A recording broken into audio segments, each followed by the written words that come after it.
নতুন গণপরিষদ নির্বাচনের মাধ্যমে নতুন সংবিধান ও দ্বিতীয় প্রজাতন্ত্র প্রতিষ্ঠার তাগিদ দিয়েছে জাতীয় নাগরিক পার্টি। এর ফলে ফ্যাসিবাদী শাসন কাঠামো চিরতরে বিলুপ্ত হবে বলে মনে করছে তারা। তবে দেশের প্রথম প্রজাতন্ত্রকে ব্যর্থ মনে না করায় গণপরিষদের প্রয়োজনীয়তা দেখছে না বিএনপি। টপার ননস্টিক কুকওয়্যারে 5 স্তরের ইউরোপিয়ান স্ট্যান্ডার্ড কোটিং থাকায় খাবার লেগে যায় না। 28 ফেব্রুয়ারি আত্মপ্রকাশ করে নতুন রাজনৈতিক দল জাতীয় নাগরিক পার্টি এনসিপি। আত্মপ্রকাশ অনুষ্ঠানে নতুন রাজনৈতিক বন্দোবস্তের কথা বলে দলটি। গণপরিষদ নির্বাচনের মাধ্যমে সেকেন্ড রিপাবলিক গঠনের কথা জানান দলের আহ্বায়ক নাহিদ ইসলাম। এরপরেই সেকেন্ড রিপাবলিক ইস্যুতে রাজনৈতিক মহলে শুরু হয় আলোচনা।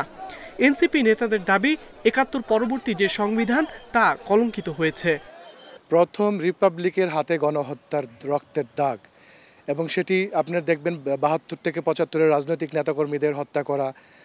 তার পরবর্তী আমরা দেখেছি যে সামরিক শাসন জেঁকে বসা, এবং সংবিধানে কিন্তু লণ্ডভণ্ড হয়েছে, একাধিকবার সংশোধন হয়েছে শুধুমাত্র একজন ব্যক্তিকে এবং একটি গোষ্ঠীকে, একটা পরিবারকে রাজনীতিতে পাকাপোক্ত করার জন্য আমরা কিন্তু দেখেছি যে এই সংবিধানটি কাজ করেছে।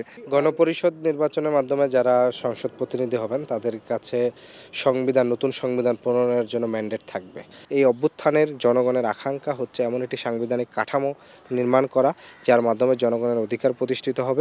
এনসিপির আহ্বায়ক নাহিদ ইসলাম বলছেন, গণপরিষদ ও জাতীয় নির্বাচন একসাথেই হতে পারে।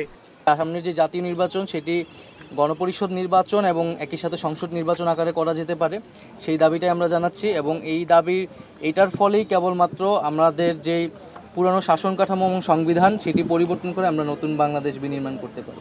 তবে বিএনপি বলছে, বর্তমান প্রেক্ষাপটে গণপরিষদ নির্বাচনের কোনো যৌক্তিকতা নেই। এখন গণপরিষদের অস্তিত্বটা কোথায়? বাংলাদেশে এখন এককেন্দ্রিক শাসন ক্ষমতা, জাতীয় সংসদ। আবিধানিক অর্থে যদি বলি, তো সেই ক্ষেত্রে গণপরিষদ হবে কি করে? গণপরিষদ হতে হলে তো ওইটাকে যদি আমরা স্মরণ করি ৭২-এর সদ্য স্বাধীন বাংলাদেশের, তাহলে সেখানে দ্বিকক্ষ বিশিষ্ট পার্লামেন্ট ছিল, প্রাদেশিক পরিষদ, জাতীয় পরিষদ, দুটো মিলে হয়েছিল গণপরিষদ। স্বাধীনতার পরে ১৯৭২ সালের ১০ এপ্রিল বাংলাদেশে গণপরিষদের প্রথম ও একমাত্র সভা অনুষ্ঠিত হয়। ইকরামুল কবির, ইন্ডিপেন্ডেন্ট নিউজ, ঢাকা।